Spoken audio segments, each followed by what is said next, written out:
दोस्तों, माता रानी का स्वरूप माने जाने वाली कन्याओं की पूजा के बिना 9 दिन की शक्ति पूजा अधूरी मानी जाती है, क्योंकि माँ हवन, तप और दान से इतनी प्रसन्न नहीं होती जितनी कन्या पूजन से होती है।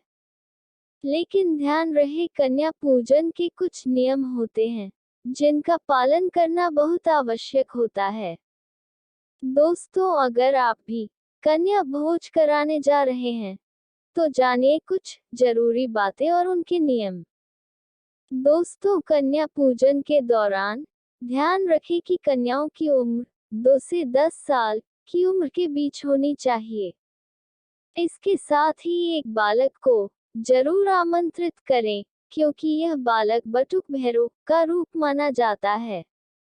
माँ भगवती की सेवा और सुरक्षा के लिए भगवान शिव ने हर शक्तिपीठ के साथ साथ एक एक भैरव को रखा हुआ है, इसलिए देवी के साथ इनकी पूजा भी जरूरी माना जाता है। दोस्तों, शास्त्रानुसार कन्या के जन्म का 1 वर्ष बीतने के पश्चात कन्या को कुंवारी की संज्ञा दी गई है। इसलिए 2 वर्ष की कन्या को कुमारी, 3 को त्रिमूर्ति, 4 को कल्याणी, 5 वर्ष को रोहिणी, 6 को कालिका, 7 को चंडिका, 8 वर्ष को शांभवी, 9 वर्ष को दुर्गा और 10 वर्ष की कन्या को सुभद्रा माना गया है। नवरात्र में एक कन्या एक तरह की अव्यक्त ऊर्जा का प्रतीक होती है। इनकी पूजा करने से सभी देवियों का आशीर्वाद और कृपा प्राप्त होती है। दोस्तों, आइए अब जानते हैं कन्या पूजन कैसे करें। नवमी तिथि के दिन कन्या पूजन से पहले घर को स्वच्छ कर लेना जरूरी है, क्योंकि आने वाली कन्या स्वयं माता का स्वरूप मानी जाती हैं। कन्या पूजन में नव कन्याओं के साथ एक बालक का पूजन करना उत्तम माना गया है, लेकिन अगर संभव नहीं हो तो कम से कम 2 कन्याओं को जरूर भोजन कराएं।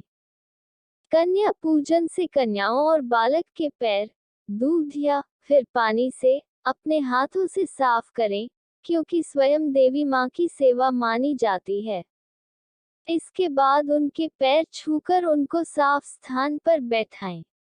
फिर माथे पर अक्षत, फूल, कुमकुम का तिलक लगाएं और कन्याओं को खीर पूरी, हलवा, चना इत्यादि खिलाएं। इसके बाद उनको दान में रुमाल, लाल चुनरी, फल, खिलौने आदि भेंट स्वरूप दें और उनके चरण छूकर आशीर्वाद लें। इसके बाद उनको खुशी खुशी विदा करें। ऐसा कहा गया है कि विधि विधान से कन्या पूजन करने से नवरात्र के व्रत का पूर्ण फल मिलता है और माता रानी प्रसन्न होकर सभी मनोकामना पूरी करती हैं। दोस्तों, अगर आप बाहर से कन्याओं को अपने घर में आमंत्रित नहीं करना चाहते हैं तो घर की बेटी, भतीजी और अन्य कन्याओं को भोजन करवाना चाहिए। पूजन से पहले इस बात का संकल्प लेना चाहिए कि मैं अपनी पुत्रियों को ही देवी का स्वरूप मानकर पूजन करता या करती हूँ।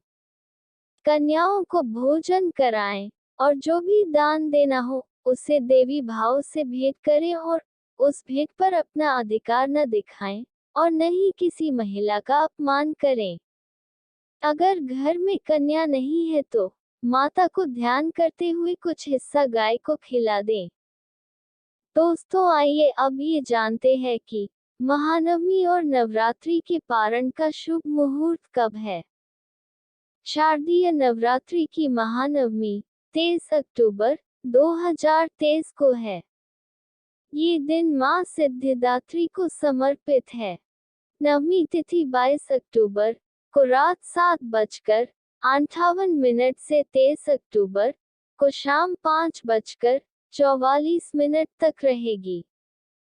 नवमी तिथि शारदीय नवरात्रि का आखिरी दिन होता है।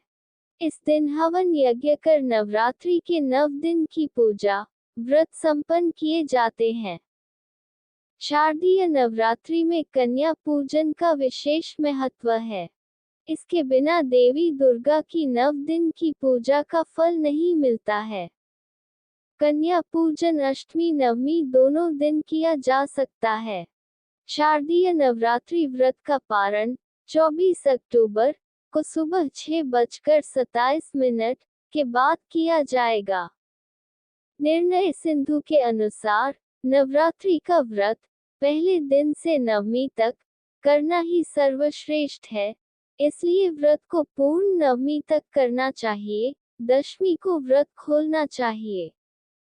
दोस्तों, वीडियो पसंद आए तो वीडियो को लाइक करें, शेयर करें और सब्सक्राइब कीजिए। जय माता दी।